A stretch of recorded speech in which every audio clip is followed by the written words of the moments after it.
I'm gonna be honest with you guys. When I saw the trailer for the first time for this movie I saw it first on theaters. I was like, this movie looks weird, looks odd. The trailer is kind of off-putting, off-putting in the sense of like, I don't know, it was like weird. Like the sound in it was weird, like the like that shit was like, I don't know. It just felt like a very low budget trailer. Like there was no effort genuinely on the trailer. But nonetheless, I was like, you know what? I'm gonna see it. It's Mad Max. It's very well shot, well done movie. And for the most part, I feel like it did not disappoint, in my opinion. I feel like it is a good film, one of the better films this year. But it's not the best sand film. Sand infatuated film. It is absolutely not. By no, it's not even close. I'm not gonna lie to you. In my opinion, of course, like there's a lot of things that I did like about the movie, but there's a lot of things that I didn't. Like, for example, again, this is just my personal take. I think the editing in this movie is not exactly good. I despised the editing in certain parts, not the entire film, but in certain parts. Like there's so many like weird ass transitions and like in a way continuity problems. Like it felt a little bit rush at times, especially getting to that point at the beginning of the film, like getting here, getting there. Like it just felt weird. It didn't make sense. I'm not gonna say why. I mean, like it's literally just. Well, no, actually, no. I'm not gonna talk about it because I do think this is a movie you should watch. Like, it is a good film. Sound design is outstanding. The cars, the bikes, everything just sounds astronomical. There's a lot of like very amazing visuals as well as very bad visuals. Like there's CGI and green screens used, which is another one of my complaints. Like there's these obsessive amounts of like green screen zoom-ins. Like they'd be riding in a car and then they just like zoom into their faces like that. Like I like it happens so often and it just looks fake.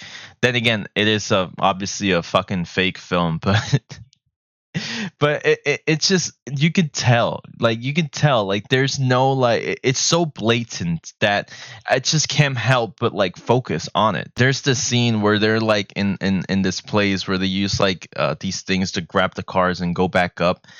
The CGI is so bad, bro. Like there's so many scenes where you just go like, that's funny looking. That's very funny looking. Like there's a fight in the movie that's just like it's just very rough. It's very rough. And I was like scratching my head, like, is this what people were like hyping up this much, calling it one of the best films this year? Like, really? Like, honest, I'm not gonna lie to you. I would take Challengers over this film. I would take The First Omen over this film. I'll take Monkey Man over this film.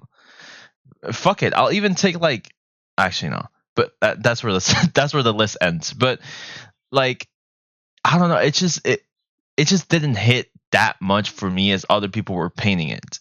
I do think it's a must see of the year. Like it's just a very good time. Though pacing wise, it's here and there, but it's thoroughly entertaining, especially when you have Chris Hemsworth on screen. Like he really does steal the show, and he has a lot of fun with this character. It's very well fleshed out, and honestly, when he's on screen, he just commands the scene. Like it's just very genuinely entertaining, and it's just a class act by Chris, and I really appreciate that. He's by far the best, in my opinion, the best performing one. I mean, him and Anya, honestly, they're both like on the same level. Anya has like, I mean, like Chris Hemsworth, it's since the beginning of the film he's present. Anya comes out like at like this half of the second act is when she finally comes to play with her character.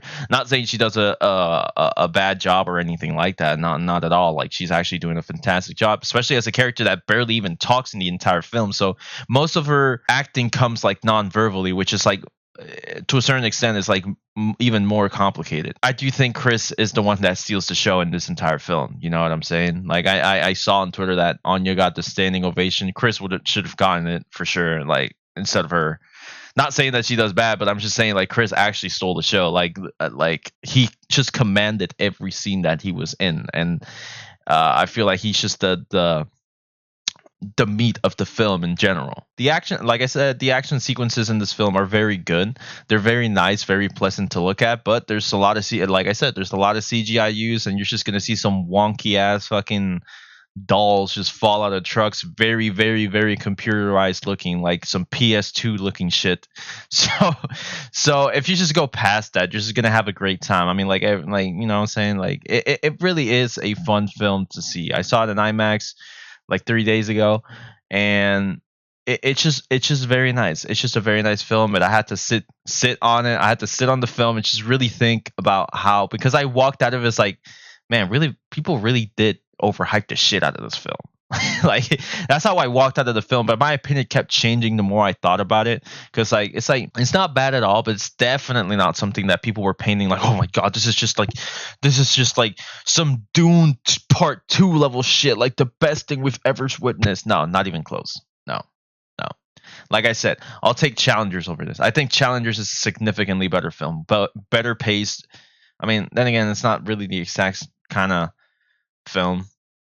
Fuck it. I'll even say like in terms of like, oh no, actually that's not true. I didn't really like Kingdom of the Planet of the Apes. I don't think it was a bad film, but I do think this one was better. I do think Furiosa was better, but nonetheless, point of the matter is, I think this is like a film a lot of people will enjoy, a lot, and I mean a lot.